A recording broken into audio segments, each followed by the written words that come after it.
Matango fia le tua, e sili ese le tua, i sanga whamanu ina pēr le swafa o le tua. O mai asu tātou tāpua i le tua.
Lana tama wa susu na te lea lofa i le tama lona manawa ai lava e ngalo ia te ilatou ai le ngalo lava oe ia te ao.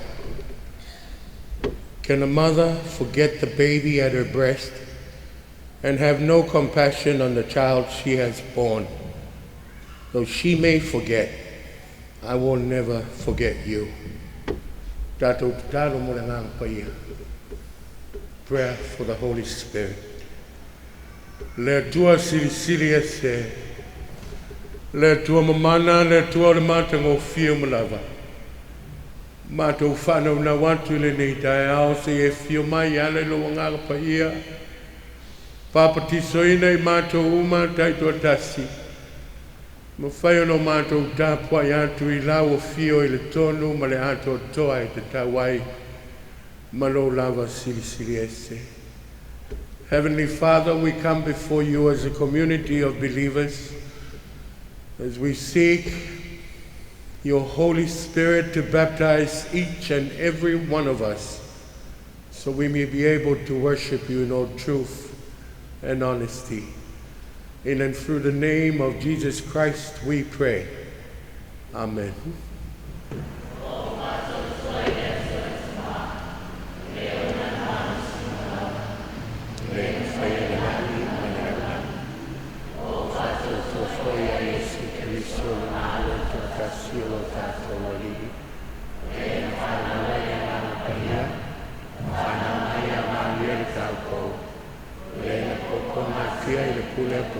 Pilato, faagaloina, Sauniga, hoy foi Senhor, pastor, Deus.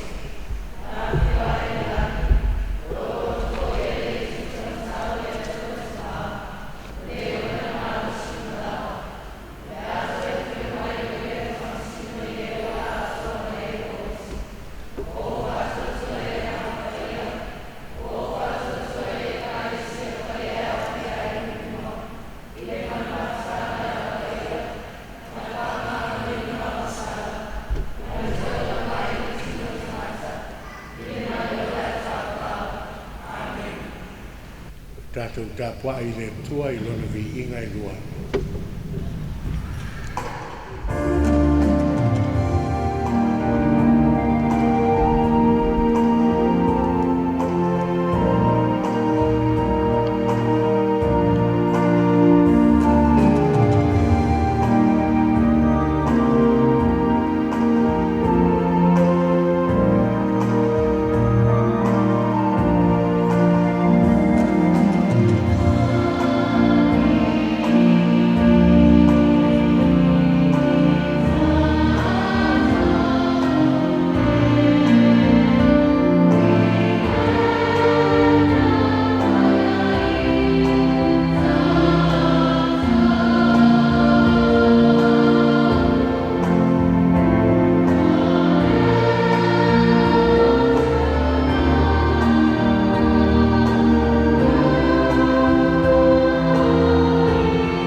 whangaina la vino tāua. Whawhelua e ma whatarofo i pai o tātou tāpo inga ni tāia. Sumai sunga i au sosani whaltua.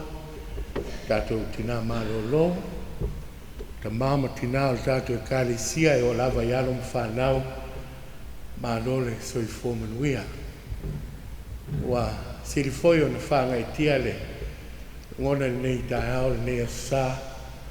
Maua na wanoa, tātou te tāpua iaima, nei tātou ainga, wō mai māsani o mwhai o nā siasi mai, ile nei fōi a sā, a tā vātu i lau whiongana nau, a toa kuka mo nanu, whai malanga mai wai ni o mata i New Zealand, Wellingtone, maua nei a wanoa, tātou tāpua iai, i ia le tua. Whawhelo ai atu fōi le whantua ia Silvelia le au sālilo siaki ai mananga mai le konferenisia le kālisia metisi usunga whono mai Hamilton e New Zealand ia whawhtaivi ia le atua ua i un manuia whalanga mai le kālisia ia mau fōi lo tau whinangalo wāle ngā ruenga le atua o lo tau ngā rulue ma no pia iai. Whawhelo ai atu fōi lau whionga Tangaloa, John Tapu, ma le Kava Bow Media, lau whionga le Ripule, ma lau whai ngā ruenga, whai malanga mai New Zealand no, nisi o ngā ruenga o whenga i Samoa i ia le atua i lau ma wanoa, o mwhai o na maua, tātou tāpua iai le nei sa. Whawhelo ai atu fōi nei tātou uso, mai le youth, World Mission o le YWAM au sunga Solomona ma le uso afdaisu mai tātou tāpua inga. Whawhelo ai fōi le mai mō tāpua mai a lau sunga toina ma le whatua lau whionga le teitei whono le kālisia ke usiano so whatasi i Samoa lau sunga le toina tā sanga i tila ma le whatua i aneta sunga i awao Uleanga, Yelu, pea foia moe malo vanenga, ma le kālisia i siutu, malo le soi fōmanuia. Awa tu foi le tātou whawhelo ai, so se whata whaitau langa, sa mo nei mātunu e mamau, vi ia le tua, au lea manuia le tai au le nei asa. Al foi o leo malolosi ma, maua i ngase ultino, tātou telitonu le whātua tua lo iai le whamalo longa al tātou wari. Staini masiaso whelo ai manuia, au tū maupea le vihinga o le atua i le au noa. O le whaita wina o le tuspa ia. Tus whiwhilia mai le whenga inga tuai, ke nese ma tā upo e whāsafuru, tātou whaitau mai le whai upo mua e whangata i sifuru mat whā. The scripture reading for this morning from the Old Testament, the book of Genesis, chapter 40. We shall read responsively from verse 1 to 14 from the Samoan translation. Genesis whasefulu, whaiupu mua, pau mai sefulu mat wha. Whawhonga maia, o whionga pa ia al tātou ori. Ua mawaina mea, o nā mio leanga lea o le tautu waina al tupu ai kupito, a toa mare na whaia na me ai lo la uari ne tupu ai kupito.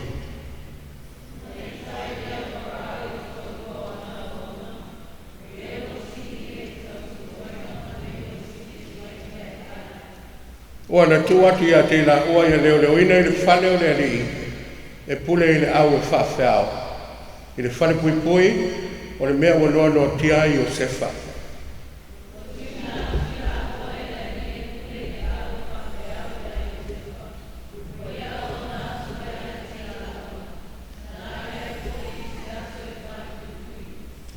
O na whai ai leo ala la miti, o le tangata ma lana miti i le po e tasi. E taitasi e tusa ma le wha matalanga o lana miti. O le tautu waina a toa ma le whai mea ai ale tupu ai kupito. E na nono tia i le whare pui pui.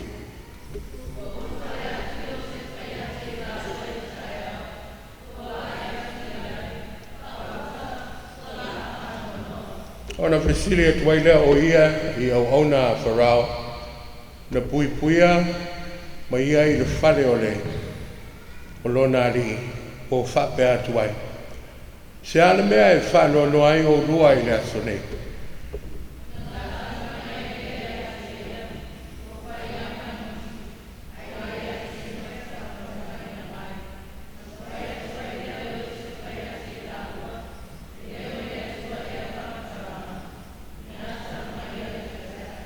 Ona tala mai ai lea e le o siri ki e tautu waina o lana miti a Iosefa ua whape mai ia te ia. O lao miti whauta sa i o luma le vine.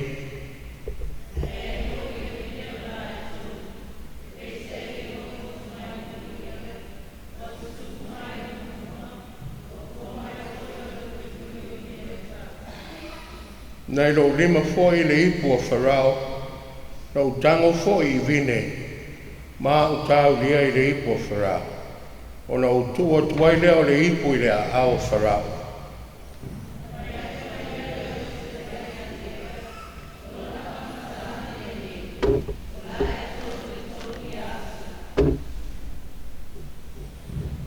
Ao le mawai asa e tolu o na whaea lea e Farao I lo uru ma toi tō fia oi I lo whaiva. E te tū atu foi le ipu o Farao I lona ao. Whapei o ana mua ina e tautu waina I a te ia.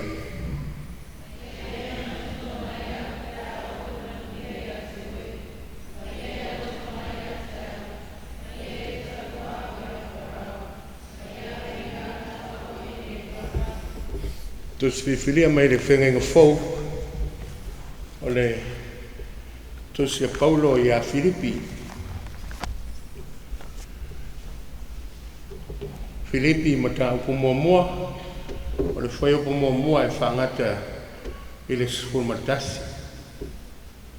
From the New Testament, the letter of Paul to the Philippians, chapter 1, we shall read responsively from verse 1 to 11, once again from the Samoan translation. Filipi mua whaiupu mua e pau mai sumatasi. O Paulo ma Timoteo o auna Yesu Keriso, I le au paiau malava o ia Keriso Yesu, o e oi Filipi, a toa mai pekopo ma te akona.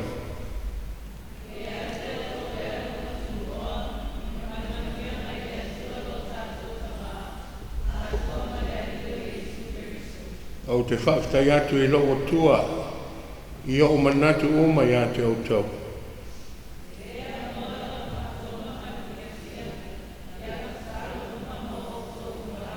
Ono lo autou ma futa whatasi la le tala le lei, talu mai ne urua ia so wo o mai la so nei.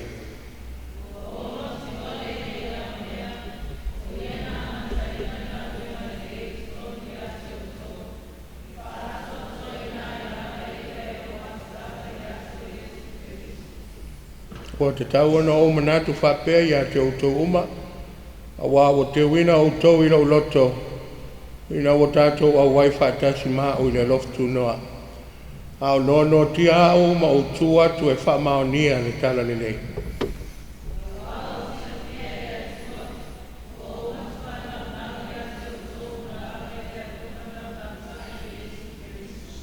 O lau te talo fo I le nei.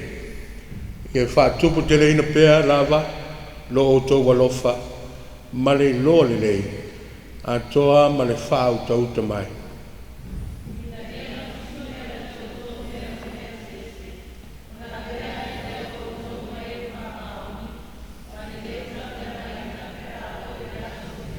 Ma le whaiupo sfutasi.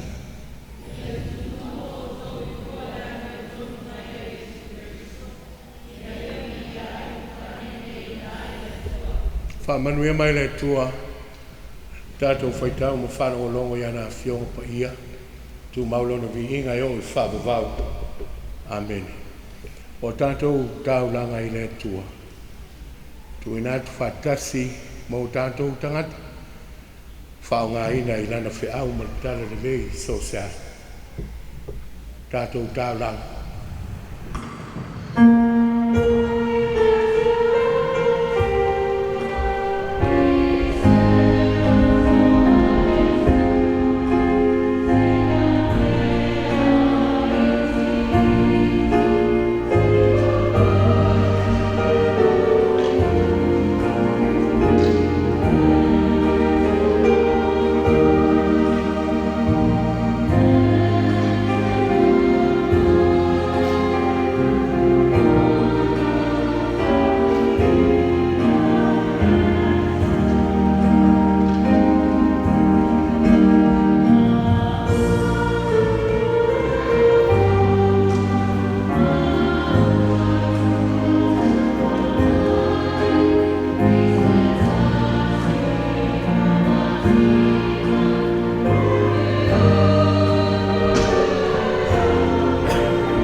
Lau fio le tua na whaia le tauranga sili.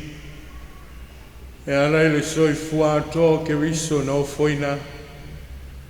Ina ia whaola ina le larolangi angasala. Le afuanga le au lo mato wola fia whaitau langa e le au noa I lau fio le rie. Mato saunia ma ta pena ai le nei tau langa e ui nei titi ma le whatau waa.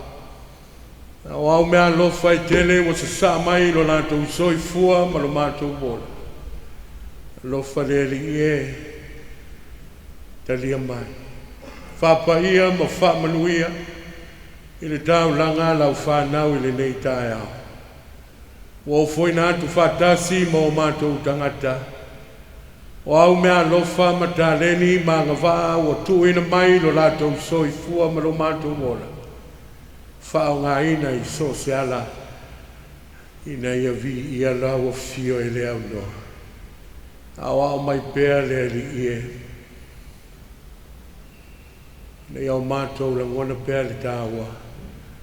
O le ola e ofo ina e au auna mo isi tangata. Ma le ola e whao ngā ina mo lau fe au ma le tala le. Mātou wala au e ale le swafo Iesu le ri ma le whao. Amen. Tātou tāpua I le tua e ala I lona Pinga I se lau iwa sukuru. Mai al tātou pese. Ona Taitai lea o tātou I fionga tia kono. Rainga la lau atoa koka monan. Ia mo le Taitai ina o tātou tāsanga I le nei tāe au.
E sili lava laua fio I le langi ma le lalolangi. Awa oe o le tupu o tangata uma. Ne fai e lo mata i sau ona e fai ua i leo ngaluenga mamana le li e lo Manatu Autua. O le pale li i o au fuanga mamana. O le tangata wa e fai le li e lo Manatu Autua. Wala ngata tau e fo ia i Manatu li nei tai a fau. Se tu whaatasi o Manatu langona mo Manatu whaamoemoe. Se o Manatu whaafo i le vi inga ma le whaavitai i lau fio. Awa o lo walofa, lo lofa wa sili lava lea mo i Manatu o lau whanau. Manatu whaavitai le li elo Manatu tama. Sa Manatu malo lo ma Manatu momoe o Manatu muenga. Sa ngalo ai Manatu lau fio lo Manatu Autua. Ai pe tai o lau fio le tulmoe le mua lava lau fio. Sa e leo leo ma malutia le soifua ma leola. Mai ai e Matutua. A me se lau sunga le whawhengainga ma le whaltua se yo ai se tasi wau pito i tio nei mawhitanga le li elo Manatu Autua. Waranga te tau e Manatu na Manatu whafo i le vi inga ma le whawhitai. Se isula la walofa lea.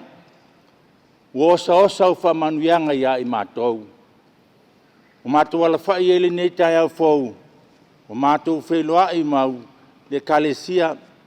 Le sunga le whawhengainga ma le whaltua whawhitai o lo au ina pea le Masina e longa soifua. Ia mesel me malo le kalesia i sunga ia wao. Fionga te akono. A mesel o Manatu tina manu malo lo. Ia ma le lo le kalesia mai maunga te tele se yo lava i maunga iti. Wha malo whawhitai le li e. Whawhitai o na lau tau singa le nawa i aso o tuana i atu. Sa whea ngai niso lo Manatu e kalesia. Ma whi au mga luenga le li e lo tua o le lantou whaasino manga lea. O le lantou wha moe ia wālawa lea tina aina o ainga. O nuu ai mese lau e kalesia lo Manatu Autua. Manatu whawhitai le nawa i aso. Vai aso muli fo o nisi o awa onga i te tono o Manatu atu nuu le li e lo Manatu Autua. Wha malo whawhitai. Wai umalmanuia tau si nionga le nei fo i vai teimi man nei kuata. Malolo mai i ngā luenga. Malolo mai fo i awa onga. E tue fotua i ai mo le lumanai. Whawhitai le li inga o lo tau singa ia i Manatu. Whawhitai e ulawa na Manatu le ngona le vai. Le mau atu atua le malosi o Manatu tino i Manatu tua. Ai whawhitai le li e o lo manuia i lantou i loa awanga le lei. Manatu whaarungolongo fo i malatoa le nei tai au. Ia le sunga le toa ina. O le taita i fono le auto ina le li elo Manatu tua. Whawhitai ma le kalesia ma le whaltua. O lo maua i lantou le fia. O i Manatu te iloa ai le li elo Manatu tua. E le mawhai o ne e tu lafo ina i Manatu. Manatu talo le li e. O le nefo i avanua ta aua ua Manatu maua. Manatu te le masani ai. Ia e whawhitai le li e te whai avanua Manatu te wheloa i ai. Whaapo le vi inga ma le whawhitai lau fio. Lo maua fo i o lo whiungia le Manatu tapo inga le nei tai au. I niso au whaingaluenga malanga mai o no fufuanga i funtanga ngā fo i tūvine le tie. Whaamalo whawhitai. Wai te Sauniga au wala le lei. Ia Manatu te wheloa i ai. Ia whaafo i ele vi inga ma le whawhitai lau fio. Manatu whawhitai le li e mawhitanga te tonu le Manatu e kalesia. Ia whai peso le mawhitanga tina.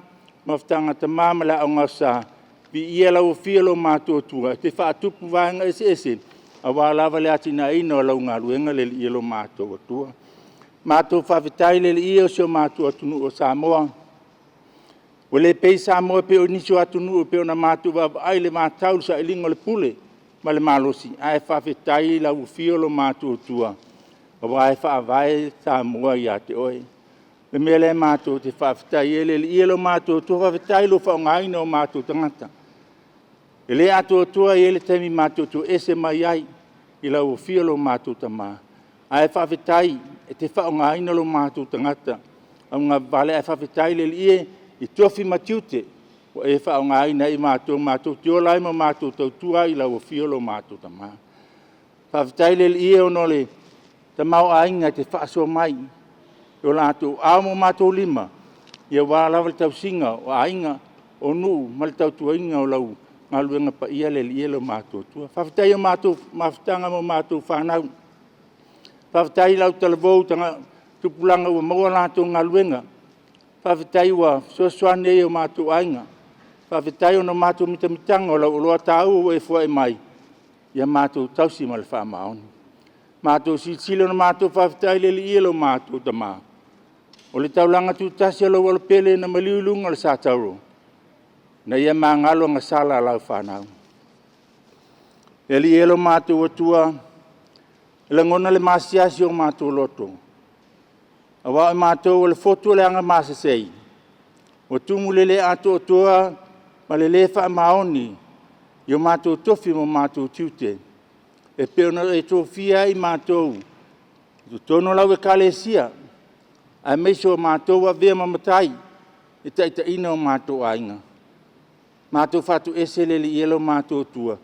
E whaatumutumu lima la mātou tautua. E le ato ato fo le mātou whaatonton fo lau i o mātou a wainga. La la tupu elo le vevesi ma le wheesese inga. E le ilo mātou tua. Mātou tuto e le atu le nei tai au. Ia e lofa mai e whaamangalo mātou se mo mātou whale tonu. Nisi o mātou tua au o lo vea me mātou mo te waha. E le ilo mātou tua. E whetalai. Ia elo whātu i e rutua o i pe o e lava i atu e pangalea. E mamao lava o mātou langona le ilo mātou tua. Le mātou tu atu e la wala maulalo. Ia e lofa mai e whamangalo. Whamangalo mātou le tonu ma le sao. Le mātou whaatonu i la uloa tāua le ilo mātou tua. A wale lumana i manuia leo o nuu e kalesia. Le ilo mātou tua whamangalo mātou whanau. Le ato to le lātou tali mai. Le whaalonga i o mātou upu e whangainai o lātou mawhau. Ia wālawa lumana i manuia o lātou. Whamangalo e lātou. Whamangalo neta po inga le ilo mātou tua. Vea ia le toto tau o Iesu Kiriso. Na maliulunga le sātauru. Na ia mangalo anga sala lau whanau. E tā mālo whai. Ato tio atu malenganga whaamaulalo. Lolo mai au whamanuianga le nei tai au. Se taimi mātou whaalongolongo le whiau malenga i le nei tai au. Lo whangia whaalo tele le mātou taitai. Nei e mātou whaalongo ai ma le manino le ia lo mātou tua. Ia moni ai ma whaamaoni. Lo mātou wola tau tua i tofi matiute o e fua e mai mo i mātou. Alo whangia le sunga le whawhengainga ma le whaltua ma le ngawhaalo. Lo whangia lo mātou tina malolo. Whawhiwhiaina pia ia wā te au man ngāluenga wa e walau inai. Lo whangia sunga ia wao. O i lātou e to'o i aile sunga le whawhengainga wale lumana i manuia le li e. E le ato ato le tangata. Atu atu i luma e lau o fio. O e te whaamalosi au. Fua ele malosi le poto ma le atamai. Mātou talo le li e mantua fio ngati a kono. Whamai o lātou poutu toa le ngāluenga. Ia lo whangia lo lātou foi pito la au. Ia mesen ma malu i whaltua. Malu le kalesia mai maunga tele. Lo whangia mātou whanau. Le vai teime o lo whamalolo ai mai au onga. Ia whea le malu i tau i ai lātou. A wale toi tapu eino le mawhau. Ma le malosi. Ai wha moe lau o fio e te whataunuina. O mātou mana onga le lie. Leo malutia i lātou le lātou ola tup wai. Mātou talo le lie. Mātou mana tua mātou ainga. Ia tunu mamao se meo le nila langi le lie. Ia pa iatu lo wanga le lei. Ia lo whangi atunu o lo vātau o lo sa ilinga o le pule. Le lie na ala o fio lava e te fsosoani. Ma whaatoa file mu e whese se inga lo iailo mātou tua. Mātou talo le lie. Nisi alo maole malosi le nei tai au. Wha malo lola o fio ia ila toi o lātou tonga tinga. Mantua le maota ngase le lie ma tōtua. Le tele ma le anonoa i o mātua o whanau. O lo whata otolia. Nā la o fio lava e mātou te ole atu. Ia hanga leila o fio ma o ila wha malo longa ia te lātou. Mātou te talo i nisi olo i te tono to ese. Ia vea whasalanga. Ia lātou fulitua i le leanga. Ia te pataula ia te olo mātou tua. Anga leila ua fio le mātou whainga malo. O ia na mātou tali tono ia te ia whetena inga. Ai wha moe lau fio. E te tai fo lau le elo mātou tama. Mātou mana tua nisi o wa sauaina. Anga le leila o fio musuina. Ye o lato whaatinoina nei tūlanga lelelei e leo fina ngalo leo lau fio lo mātotua. Anga lelei ma leo lau fio. Mātou talo le ie nisi o lo fafu ia tunu mamau. Ma te tono sio mātou nua meso sio mātou o lotu nei. I ngā luenga whaavai temi, anga lelei lau fio. Fua le malosi malpoto. A wā lava le lato sa ili malo a wā ainga o le nuu malau e kalesia. Lo fangia tam fa na o le kalesia mal mato tu sa mo fa skor si biatu o nu mamao e fa inga tale ala o lato e fa fitauli ai mato talo le ielo mato tua anga le leila o fio fo ele poto mal malo si e lato o ne vele poto fa mitanga o no atu nu mamao lo iai ai le poto e lo anta la iatu lo mato tua mato talo le ie nisi o lo maul fa anoanga ono le maliu ale langa maliu malioti le ie fa mai se la o fio ma fa ma fana ya ilato se tai mo le ya so la mato fa longo ai le furfola ya lo mal mana la o fio lo mato tu o mato talo sanga ia mo mato mana o mato fa to senga mo liatu la o fio le tu la lo mai au fa manuanga ia i mato le nei tai au mal va so fo la mato savalia ia lo filemu lo lava suafo Yesu Kiriso lo mato li mo lo mato faola. Amen.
atu I lau whionga tia kono, lau reinga na lau atoa kuka monan, ia mo le Taitai ina o tātou tāsanga I le nei tae au. Atu mawina, ta mawainga whalenganga, lau whionga tia kono au whianga I foima, whainga malolonga I Samoa nei, o whamoe moenga wainga, wi ia le tua, I le soifo wala wina o le tama.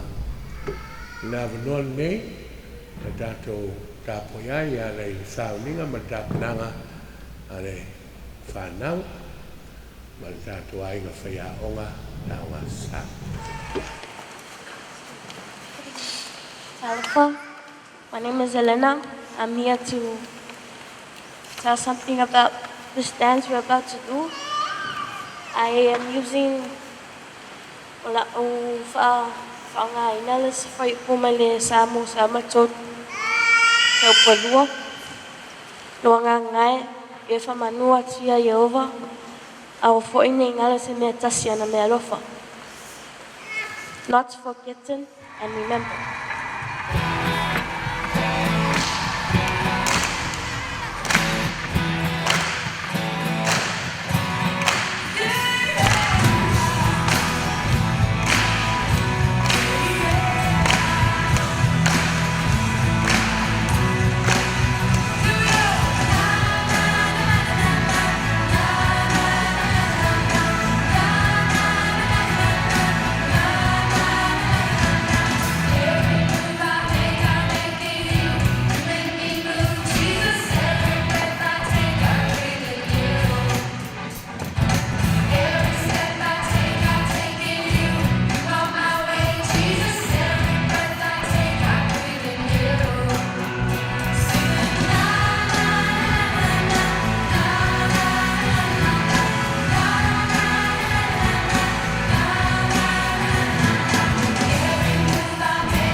whaftai, pai e renga whaiaonga, le sunga whanautusi, renga pauri, e koe tātou tina mālo lo, tina ngā ruenga, e whaiaonga mo tāpina ina o alam whanau, tai nama whanau, mo loto sao, i tātou tāpua inga.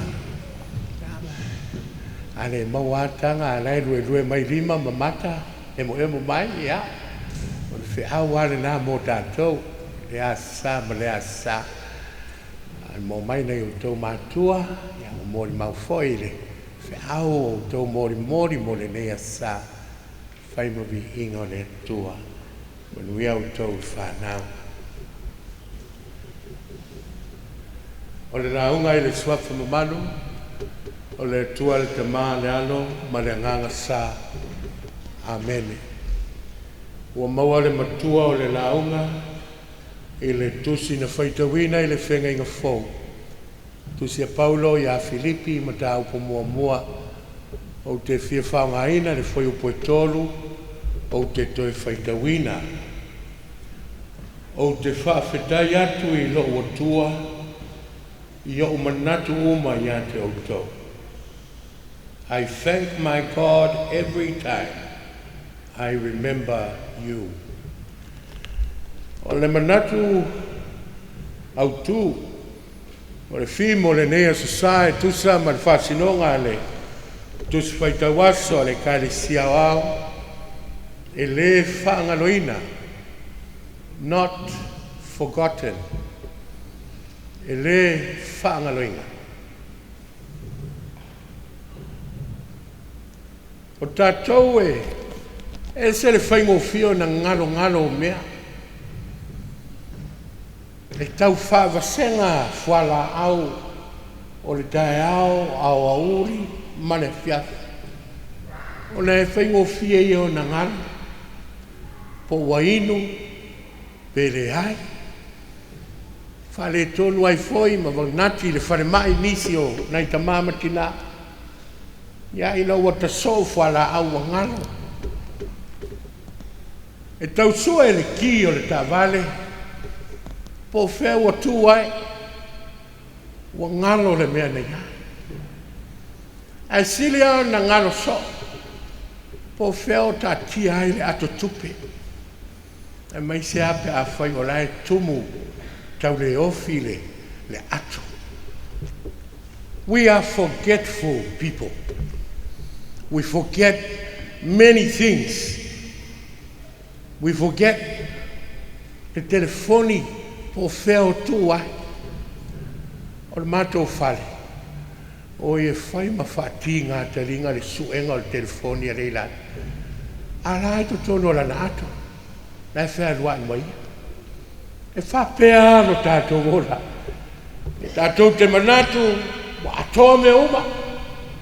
E se le whaingofio na ngalo mea ia tātou. E le ngalo ia tau le ata tifanga. E tele ai na ki le teime o kirisimasi. O le home alone. O i lai ata ngi ail matau tia le mo le ngalo le tamaititi. O le ngata i na ngalo me tō tino. Ia o ai le whanau.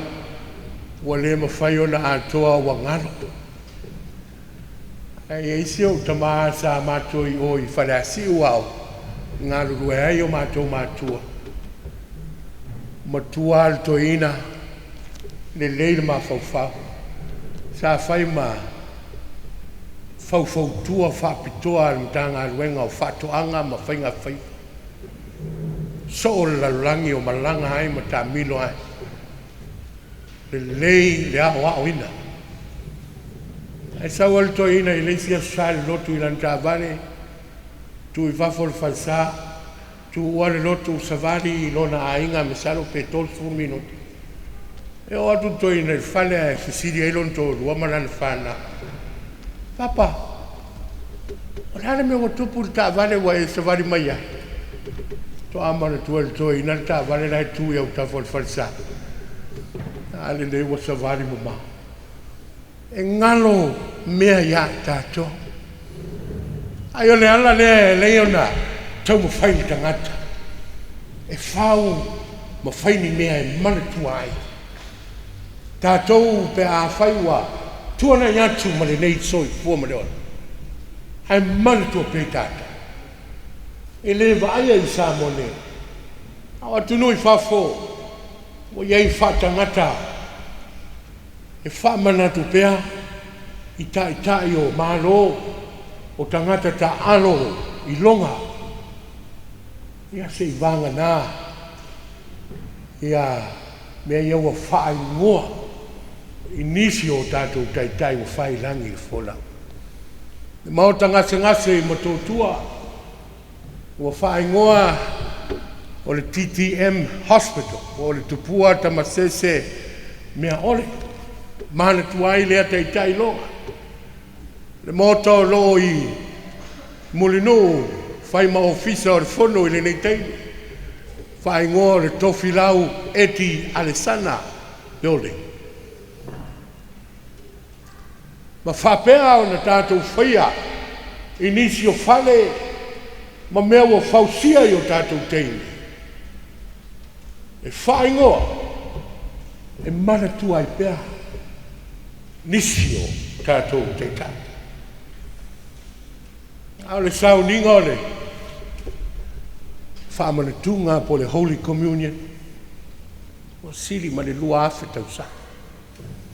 O whatino ina pea, ever since the Last Supper, pe o na iei le tariswanga murimuri e Yesu ma lo nau so. Ua whai pea ma whamanatunga. Le maliu ma le toiso i fua manu malo ki wiso, e whaola lalo. E o mai ai le leite. Nea tātou te whātino ina pēr. Ma whaingo ina o le Sauniga, o le whamantu. Whamanatu. Nei awani ngalo, i le tangata ngalo. Ai lei mamao tene atu foi nei le. Whamoe moe o le korisio avele. Sa lanu mea matau mai le tātou o tunu.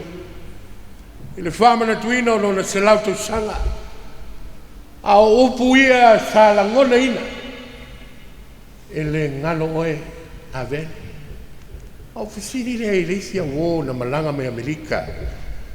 O mai awa saua. Mofo i siaro. O lawa i le ami Amerika i le teimine. Patuso. La o feme. Whanau mai e le whaakunga lea. E whaongae o tō i le kolisio a vene. E le ngalo oe a vene. Ia te utala le uso mo whamita. O ia ua o le ami Amerika. E le Taitai le ami i lona experience a wa onga i a vene. Teimi o a onga i le kolisio a vene. E le whaingo fi.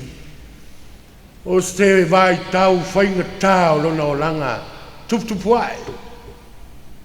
O mea na te tupu i to tono o le korisi i lona ola whaatama i titi a onga. Na loi tau ina i le ola ma le atina. Le mawhau tino malenga. Le ala lea e o ai ma langi le whaapunga lea. E le ngalo oe a vere. E to tene le tātou kālisia. Sa tauina fo i korisi. A vele Manatu e la tau te talia ina. Ia lea foi mau ma le whaaponga. Ao, ma whai o na ngalo i tangata, le tele o mea. Lea le tātou whanongolongo i le mori mau i le Isaia i le amatanga o le Sauni. Isaia e wha se furu mariiva.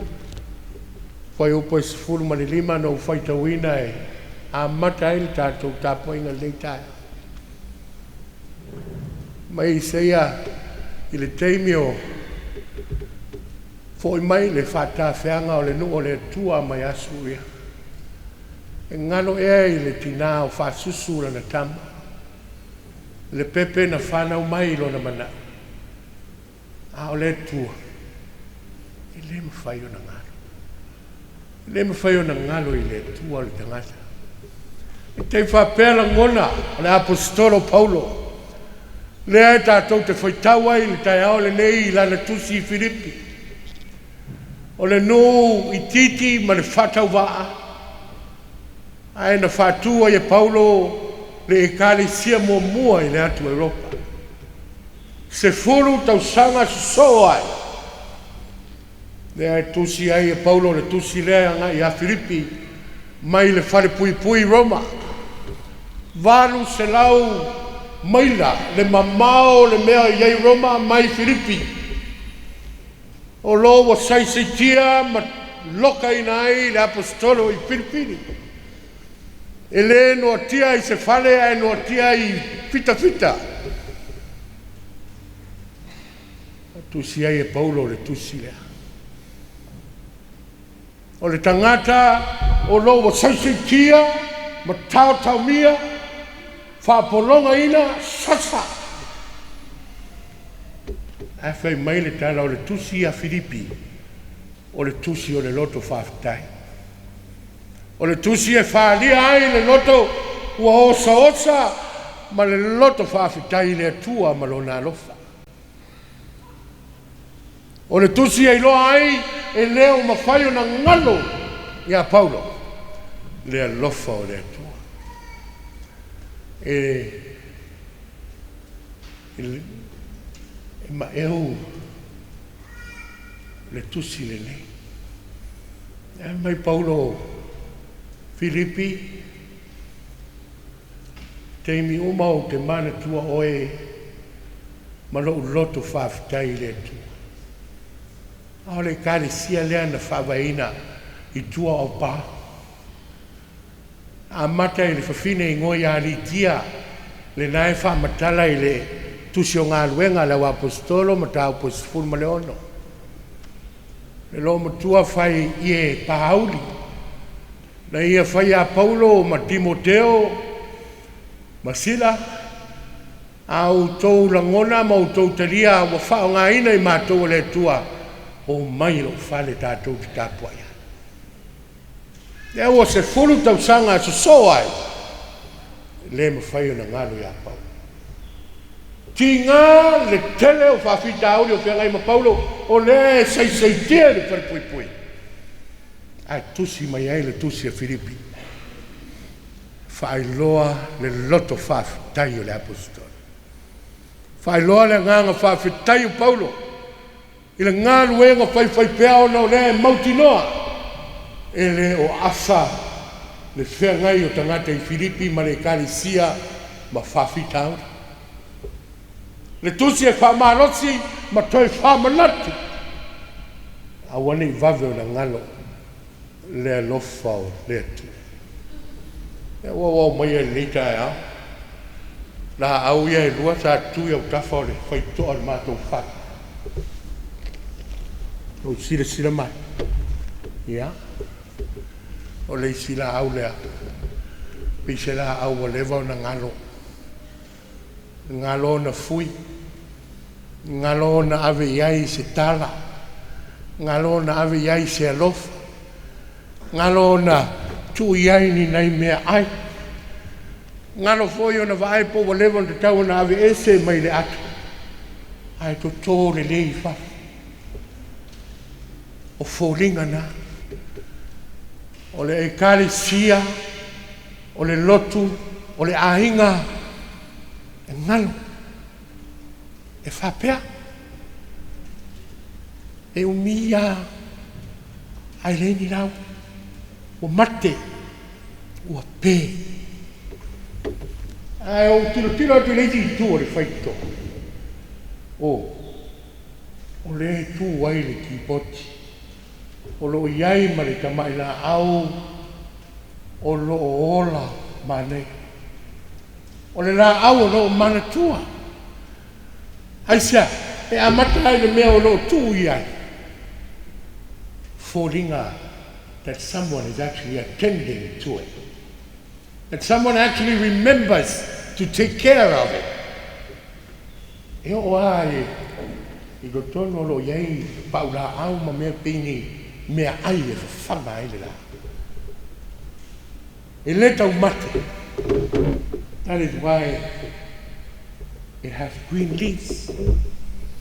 It looks like a tree that has been remembered and cared for. Fōringa ia, o le tau mo whai paulo e vari mai mo Filipi. A mana tua le tangata le tua malona ola. Ia o le la au e tausi ma mana tua e reisi e onai. A ola le tangata ma le whamoe moe ua le aise tua, ua ngalo le tua. Ia, fōringa la ia, o le tā ola, whapea. Io, le tala i le tama o Iosefa, o autou masani i lautou whaitau ia. Tama whamatala miti. O le mea alofa le atua na tuina iaia ua whai maala. Ua pua ngā tia ailo na ola. Loto le anga ina e o na uso. Whatau e se whai mapolonga. Ina ua uma o na la whai pei se tangata wotu. O atu i ai kupito whai ma au na. A le pule whare pui. Ia. E pei se le roller coaster ride. Se tangata fwoi le a manu mai papita ori. To e whapuroa to e isi whawhita ori. Manu mai to e whapuroa. It's almost like a plant cycle. I o i le mata upu na tātou whaitau i e le taeori. I au nei to rua le tupu o wharau. Whamatala la miti a Iosefa. Tari leo Iosefa. Whamatala ma whamamalama le miti a le tautu waina. E iei le teimi e toi whatuma wina ai. Lo wala wina e. Ke alu e toi tautu waina le tu. Patasi ai maltal sanga Iosefa. A e toi fōi le tu. Ia e mana tua mai laha. Maua sau teimi le nei sa whai tau atoa le mata upu le fast food a kenesi. O lo whamatala. E se le vave o le tari fia le au auna tau tuwaina. A o le teimi ana toe o ai luma o wharau. Na ngalo. Tua ngalo ai le i le tau tuwaina stama o Iosefa. Lua tau sanga. Taru ona toe foi tau tuwaina e tau tuwaina wharau. Ma tua ngalo a. Nei ma se tala e tasi na whaia i stama o Iosefa. Ia se i o aina. Toi a apa mai le tua.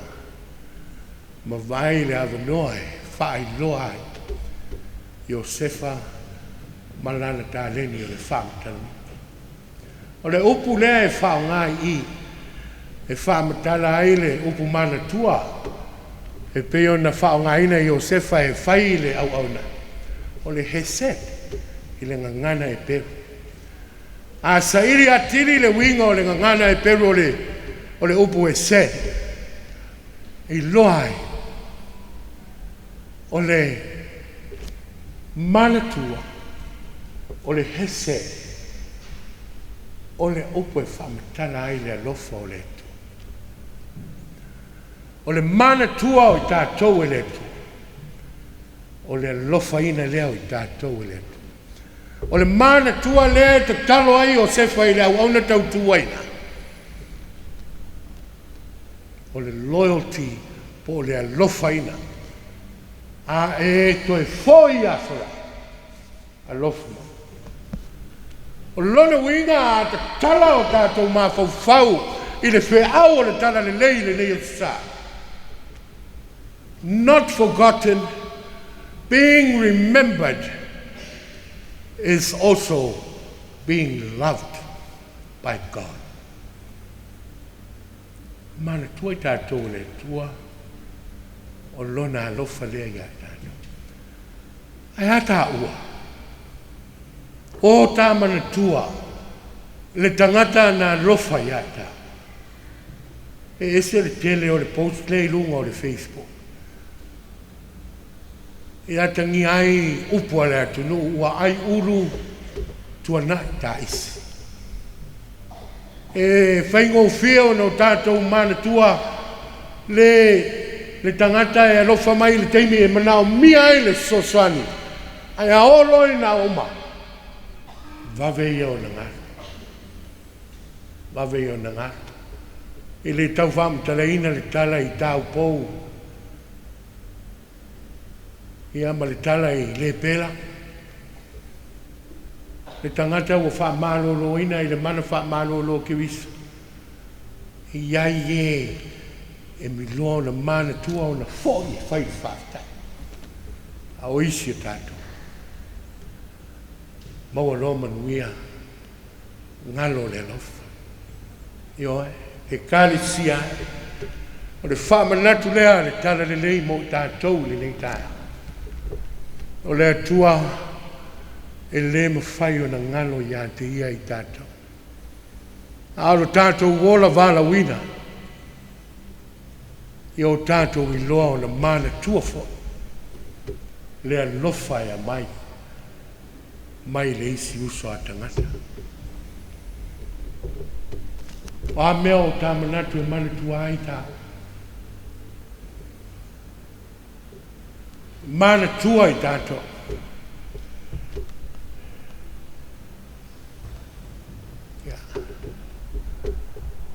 So tele ale malo vale le mo iai. Manatu e mana tua i mea whasau si. Mata atu foi longa o le Facebook i le lavai asu. Mai ama le matau tia. O le vai o se tasi o ao. Fai mai ai. Mana o ia e mana tua pea ia i lana mea na fai le whatusa o maria. Tua vai te. Talo fai. Talo fai na iona matua. Talo fai lona nuu ma lona ainga ma lona tupuanga. Ka fai o le vai leo le mea le manatu e mana tua ai lona ora. Manao e mana tua i lona fiapoto. E mana tua i lona fia i loa se ma le fia i loa vale. E manao e mana tua i le fai o le mea whaavale valea. Ai se maneia. E ama whai o na mana tua tātou i mea aurelei. Mea mata ngō fi. Mea vi i ai le tua. Mana tua i tātou. I ngā ruenga ma mea e tu tupu mai i a tātou whanau. E mana tua pea. Le tina teu wharesale nei. E mana tua pea. Le tamae sau e le misi le au pepesi. Tinga lava ona le aiso na leo. Ai a mau popo ale o i ona le fonga. Wan lava lea e mana tua ai. E mana tua pea. Le tangata e alofa. Alofa whapei. E nā te la fua i o na langona. Ai tū le tā vale ma fiso swani i le isi. Io? E mana tua pea. Le tangata e tau mai o puapua ngā tia le o ia i loa o ita i a tia. Ai le aluloa. E tū oso i fafu. Fiso swani. E mana tua pea. O e te whamangalo i leo itama. E mana tua pea. Le tangata na te la whai o na langoa. E whamua neisi. E mana tua pea le tangata e mua whai mai. I am sorry, honey. Ai a maua urunga li no fulele. Mo fia. Mo fai mea whatasi. E mana tua pea le tamai titi. E lei fai mai le whatonunga mātua awa osoma. Tamā, tina, Iai se mea e te lua manatu ia. E manatu o pea. Le tangata whaitau ranga lele. E leo tupe. A o le ola. E o foina iau ngā. Mo le tua I sosa. E fio mai o kiriso. Whataunu wina o le whina ngalo o le tātou wari. E o ai le pāngo tāna I ona au tawha. I toi teimi o le sātauro. Na ia tangi ma wala au ia Iesu. Lea li ia e fio I lo malo. E mana tua maia. Talai le tātou wari o le aso ne. Wa e iai le paradaiso ma. Le karisia. Teimi tātou te langona ai. Peisia I wa le aise tua. Peisia I wa ngalo I tātou e le tua. Ina wa tau mai luma, tau mai tua. Awane I ngalo. E ngalo I le whawhine lana tama. O susu I lona susu. Hei le ngalo I le tua I tama. Amen. Tātou pese usawi.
whaftai atu i le tātou tina malo lo.